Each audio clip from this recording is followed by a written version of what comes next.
అన్వి కామ్దార్‌కి టూర్‌లంటే మహా ఇష్టం. ఆమె ప్రయాణంలో అందమైన స్థలాల దగ్గరికి వెళ్ళడం, సముద్రాల దగ్గరికి వెళ్ళడం, పురాతన కట్టడాల దగ్గరికి వెళ్ళడం హాబీ. వాటిని కెమెరాల్లో బంధించి ఇన్‌స్టాగ్రామ్, యూట్యూబ్‌లో పోస్ట్ చేయడం చాలా ఇష్టం. స్వదేశమే కాదు, విదేశాల్లో ఉండే అందమైన ప్రదేశాలను చిత్రీకరించి సోషల్ మీడియాలో పోస్ట్ చేస్తూ ఉంటుంది. ఇలా మొదలైన ఆమె ప్రయాణం చివరికి అదే ఆమె ప్రాణాన్ని కూడా బలి తీసుకుంది. ఈమె 2 రోజుల క్రితం మహారాష్ట్రలోని కుంభే జలపాతానికి వెళ్ళింది. ఓవైపు జోరున వర్షం కురుస్తుంది. అయినా కూడా తన వృత్తి ధర్మాన్ని పాటిస్తూ స్నేహితులతో కలిసి విహరిస్తుంది.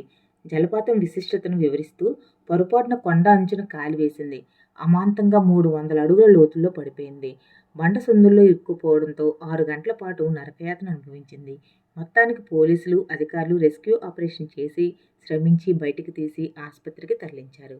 కానీ ప్రయోజనం లేకుండా పోయింది. చికిత్స పొందుతూ ఆమె తుదిశ్వాస విడిచింది.